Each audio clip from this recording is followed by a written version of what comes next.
I'm here on the floor today to talk about the historic opportunity that's before this body this evening and throughout the week to be able to help us get our national parks back on track. These are our treasured national parks that are such a great asset to our country, and right now they're in trouble. One of the bills before us this week in what's called the Great American Outdoors Act is the Bipartisan Restore Our Parks Act. It directs federal funding from royalties on oil and gas leases and other energy leases to federal lands. It directs that funding to our national parks to take care of deferred maintenance. So why is this investment needed?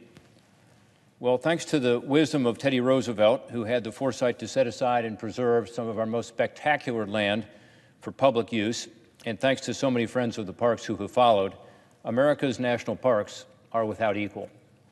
The National Park Service and its system now comprises 84 million acres of land and historical sites that now attract 330 million visitors every year. In fact, from 2006 to 2017, annual visitation in our parks increased by about 58 million people. So they're popular. During the COVID-19 pandemic, it's clear that there's a lot of demand to be in the outdoors. And so I believe as we start to reopen our parks this summer, which we will do soon, Americans will be all the more eager to go out to our parks and explore our country's natural beauty and explore its history. The problem is that when people head to the parks, they may be surprised that things are a little run down. And this isn't new. It's been happening to our parks for decades, actually. Some of the trails will be closed. Some of the bathrooms aren't going to be working. And in places, roads and bridges will be crumbling. And visitor centers that have leaks in their roofs will be closed. It's a widespread problem of deferred maintenance. It's gradually grown to become a huge backlog of around $12 billion at our national park sites. That's $12 billion in deferred maintenance that has not been taken care of. The good news is that with my colleagues, Senator Warner, Senator Alexander, and Senator King, we introduced this common sense solution a few years ago called Restore Our Parks Act that will address this backlog. To me, this is a debt unpaid. It would have been a lot smarter to pay it all along, by the way, but our annual appropriations here in Congress were never big enough. So what funds we had available went for things like park rangers, for programming, and frankly for applying Band-Aids to some of these maintenance problems. Other funds also, of course, went to expanding our parks. Let me make one thing clear. This bill before us today, Restore Our Parks Act, is all about stewardship. It's about taking better care of what we have. Not a penny of it can be used for expansion. One of our challenges right now as a country, of course, coming out of the coronavirus pandemic, is to figure out how to get people back to work. And it's a real challenge because although the jobs report on Friday was encouraging in terms of some jobs being added in May, we still have one of the highest unemployment rates we have ever had in this country. One place we have an opportunity to get people back to work is, of course, rebuilding our infrastructure. There's lots of discussion about that. Well, this legislation does that. These are shovel-ready projects, infrastructure projects that are ready to go. Last week, the National Park Service released a new study that found that the Restore Our Parks Act will support 100,000 new jobs as we rebuild our national parks infrastructure over the next 5 years. 40,000 direct jobs, about 60,000 indirect jobs, over 100,000 total new jobs. And by the way, these are good jobs. These are jobs with good pay and good benefits. I first became involved in this issue of our national parks because I've grown to love the parks, as do so many Americans. Even those who don't have a chance to visit them very much are proud of the fact that we have this incredible system, this true treasure for our country. When I was about 12 years old, my mom and dad took us to Yellowstone Park, and we went camping, and we saw the geysers, and we got to see things that I'd never seen before.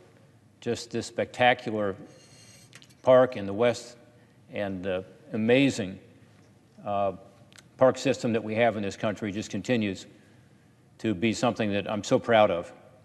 So ever since I was 12 years old, I've been a parks fan. We have 8 national parks in my home state of Ohio. One of those is called the Cuyahoga Valley National Park. which is our largest single park, it's actually the 13th most visited park in the country. You may not have heard of it, but it's an awesome park. It's kind of situated right in between Cleveland and Akron. It's a place where you can go biking, you can go hiking, you can go fishing, you can go kayaking, you can take a scenic railway through the park. It is a spectacular place, and it's accessed by a lot of people, being so close to the suburbs and even so close to the cities.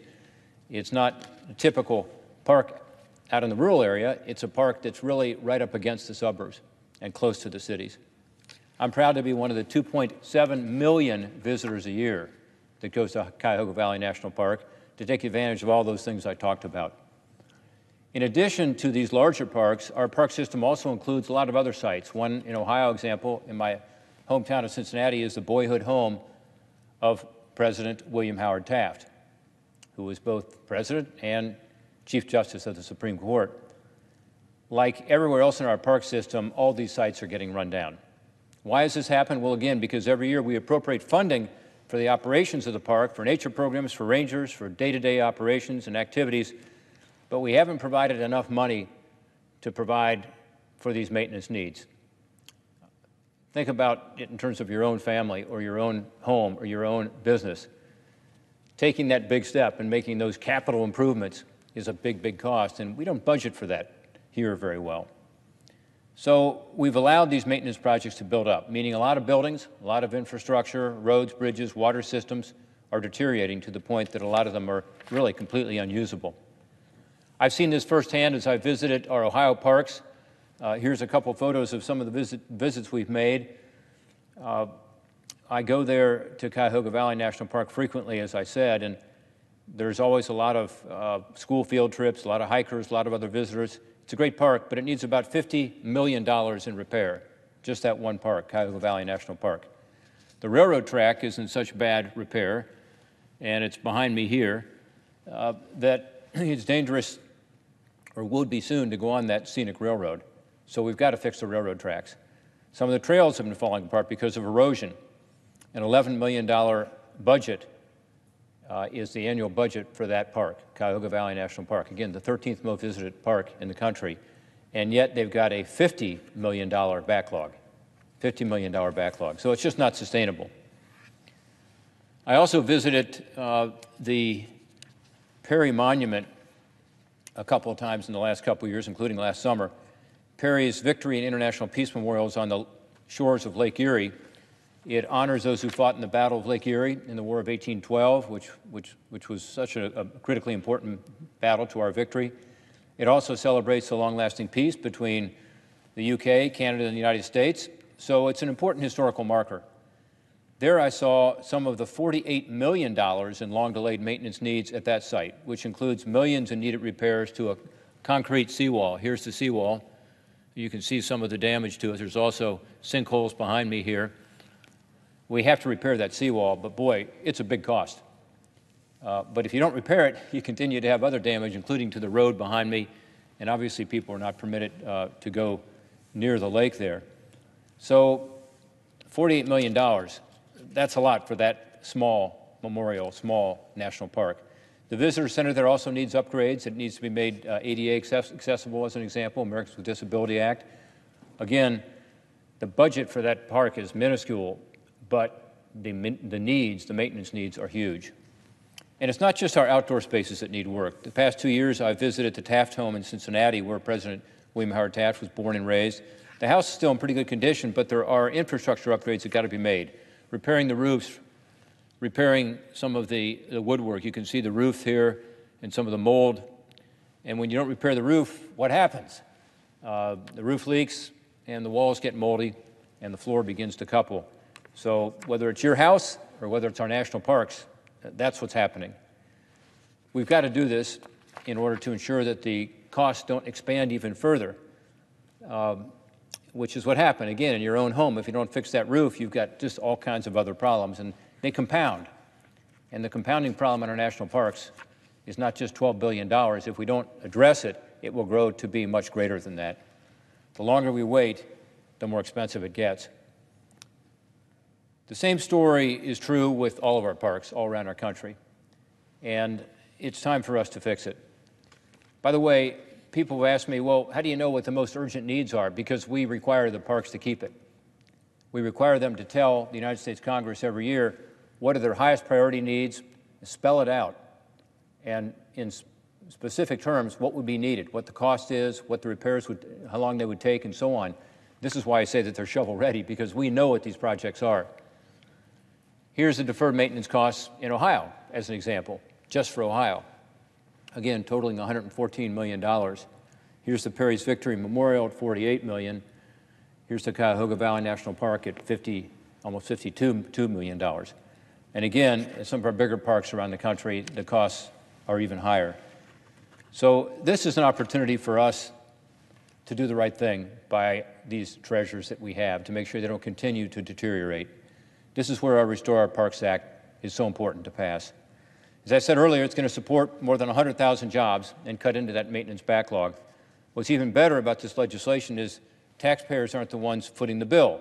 Instead, the bill creates what's called the Legacy Restoration Fund, which will provide $1.9 billion per year for 5 years from 50% of the unobligated on- and offshore energy revenue. Again, this comes from on- and offshore oil, gas, other energy projects. This means we'll have $9.5 billion to be divided across the National Park Service and other federal land management agencies. It won't fund every needed repair, but the $6.5 billion our parks are going to get will address all of the high priority items. So 6.5 out of 12, roughly half, a little more than half of those projects, but it does comprise all of the high priority items for our national parks. It's a win-win, especially right now. It enables us to restore our parks and our public lands, these great national treasures. It supports jobs at a time when people are anxious to get back to work, and it does all this by taking this funding that comes from the leases, oil, natural gas, and other energy projects. It's good for our economy. We need to get people back to work again. And it's an example of how Congress can pass laws that both create jobs and serve the public's interests. It's particularly good news that we're voting on it this week, because the quicker we act, the better.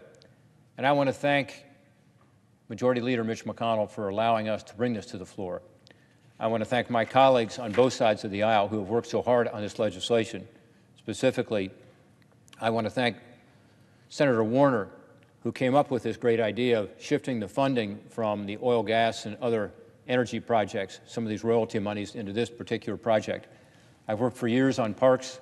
I'm the author of the Centennial Act, which was back in 2016 for our national parks, which helps to get public-private partnerships involved, which I strongly support. And that's helped a little bit on the maintenance, but it's not nearly enough money. So we need to do more, and that's what this legislation does. I also want to thank Senator Alexander, Senator King, for their work on this national parks legislation. I also want to thank my other colleagues who have been so involved in this broader package. That would be Senator Gardner, Senator Manchin, Senator Daines.